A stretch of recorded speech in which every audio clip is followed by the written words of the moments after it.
अगर आप नए हैं तो चैनल को सब्सक्राइब कर लें और बेल घंटी को दबा दें। चलिए मूवी की कहानी की ओर चलते हैं।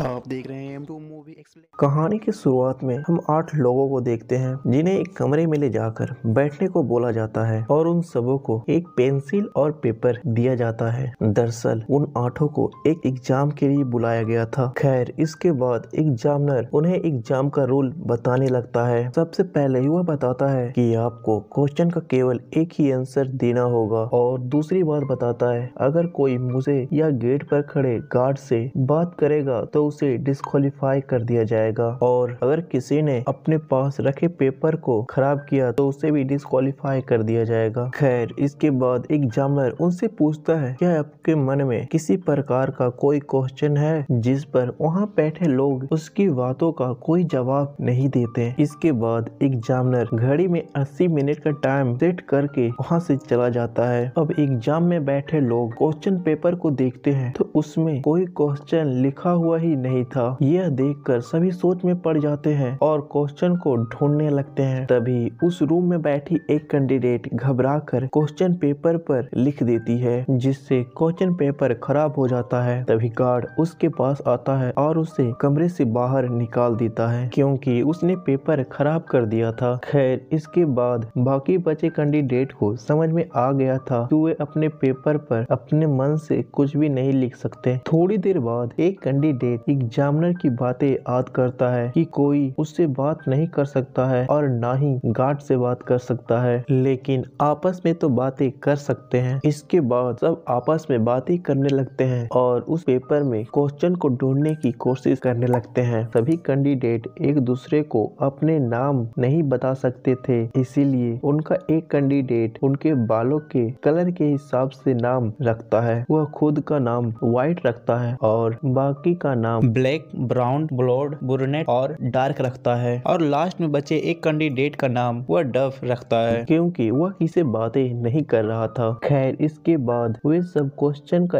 आंसर ढूंढने लगते हैं। उन सब को लगता है कि क्वेश्चन का आंसर पेपर में ही छिपा हुआ है, पर वह लाइट की वजह से हमें दिख नहीं रहा है। इसीलिए वे सब कमरे में लगी लाइटों को तोड़ देते हैं ताकि इमरजेंसी में लगी लाइट से क्वेश्चन दिख जाए, पर वे सब इसमें भी नाकामयाब रह जाते हैं। इसके बाद वे सब क्वेश्चन पर पानी डालते हैं ताकि क्वेश्चन दिखे, पर ऐसा नहीं होता है। व्हाइट चालाकी से ब्रूनेट के क्वेश्चन में आग लगवा देता है, जिससे वो डिस्क्वालीफाई हो जाती है। खैर इसके बाद व्हाइट डेप के पास आता है और उसे डराकर उसका क्वेश्चन उसी से फड़वा देता है, वह भी डिस्क्वालीफाई हो जाता है। इसके बाद व्हाइट कमरे में बची कैंडिडेट से कहने लगता है मुझे पता है कि इस पेपर में कौन सा क्वेश्चन है, पर मैं इसके बारे में किसी को नहीं बताऊंगा। उसकी इन बातों से ब्लैक चिढ़ जाता है और व्हाइट को पंच मारकर बेहोश कर देता है। थोड़ी देर बाद व्हाइट को होश आती है और उन लोगों से वह कहने लगता है मुझे मेरा दवा खाने का वक्त हो गया है, कोई उसके पॉकेट से दवा निकालकर उसे दे दे, पर कोई भी उसकी बातों पर विश्वास नहीं करता है। ब्लॉड तरस खाकर उसे दवा खिलाने के लिए जाती है, तभी उसे ऐसा करने से मना कर देते हैं। इसके बाद ब्राउन सबका ध्यान व्हाइट से हटाने के लिए डार्क को परेशान करने लगता है। इसके बाद ब्राउन सबको बताता है डार्क इस कंपनी के बारे में सारा कुछ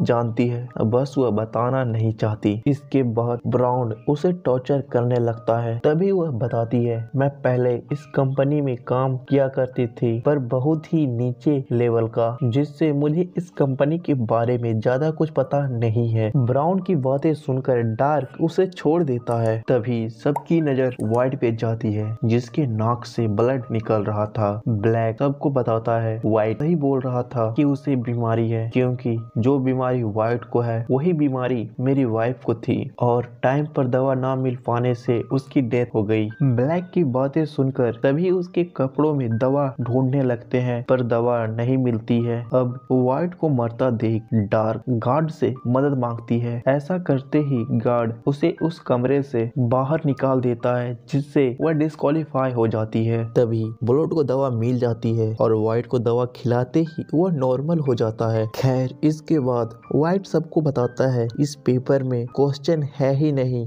बस जो कोई भी लास्ट तक इस कमरे में बचा रहेगा उसी को जॉब मिलेगी। सभी को व्हाइट की बातें सही लगती है और एक दूसरे को कमरे से बाहर निकालने के लिए आपस में ही लड़ने लगते हैं। तभी ब्लैक गार्ड का गन लेकर व्हाइट को शूट करने लगता है, पर वह गन चल ही नहीं रही थी क्योंकि उस गन में फिंगरप्रिंट लॉक लगा हुआ था। खैर इसके बाद व्हाइट ब्लैक से गन छीन लेता है और गार्ड के पास जाकर गन को अनलॉक कर लेता है। बाद उन सभी को कमरे से बाहर निकलने के लिए बोलता है। गन की डर से ब्राउन तो वहाँ से चला जाता है, पर ब्लड जब वहाँ से निकलने लगती है तो कमरे की सारी लाइटें बंद कर देती है। लाइट बंद होने की वजह से ब्लैक व्हाइट से गन छीनने की कोशिश करता है, पर व्हाइट से गोली चल जाती है। वह गोली जाकर ब्लैक को लगती है, जिससे वह वहीं पर बेहोश हो जाता है। खैर इसके बाद व्हाइट की नजर दरवाजे पर जाती है तो वह देखता है ब्लॉन्ड का एक पैर अभी भी रूम के अंदर है। तभी व्हाइट गन लेकर उसकी तरफ बढ़ता है। तब तक घड़ी में समय पूरी हो चुकी थी। खैर यह देखकर व्हाइट काफी ज्यादा खुश होता है और वह एग्जामिनर से बात करने लगता है। तभी गार्ड उसके पास आता है और अपनी घड़ी से टाइम दिखाता है। घड़ी देखकर व्हाइट को पता चलता है अभी भी एग्जाम का टाइम खत्म नहीं हुआ है। तभी हम देखते हैं जब सारे कैंडिडेट क्वेश्चन का पता लगा रहे थे, जिसका फायदा उठाकर डफ ने घड़ी का टाइम ही बढ़ा दिया था। अब व्हाइट काफी ज्यादा अपसेट हो जाता है और खुद को गोली मारने लगता है क्योंकि वह डिस्क्वालीफाई हो चुका था, पर उस गन में गोली ही नहीं होती और उसे रूल तोड़ने की वजह से कमरे से बाहर निकाल दिया जाता है। अब उस रूम में बची ब्लड सोचने लगती है कि वह क्वेश्चन कैसे पता लगाए। तभी उसे जमीन पर पड़ा डफ का चश्मा मिलता है, जिसे उठाकर पेपर को वापस से देखती है, जिसमें वह देखती है कि पेपर में केवल क्वेश्चन नंबर 1 लिखा हुआ है। फिर इसके बाद वह एग्जामिनर की बातें याद करती है तो उसे पता चलता है कि एग्जामिनर ने केवल एक ही क्वेश्चन पूछा था कि आपके मन में कोई क्वेश्चन है, जिसका जवाब किसी ने कुछ नहीं दिया था। खैर इसके बाद एग्जामिनर ब्लड के पास आता है और उससे आंसर पूछता है, जिसका जवाब ब्लड नहीं देती है। ब्लड का आंसर सुनकर एग्जामिनर खुश हो जाता है और उसे डेफ से मिलवाता है। वह कहता है डेफ ही इस कंपनी का मालिक है और वह यह भी बताता है कि डेफ एक बहुत बड़ा साइंटिस्ट भी है। डेफ को ऐसा कैंडिडेट चाहिए था जो समय आने पे बड़ा डिसीजन ले सके, पर ब्लड इस काम को करने के लिए मना कर देती है क्योंकि वह नहीं चाहती थी कि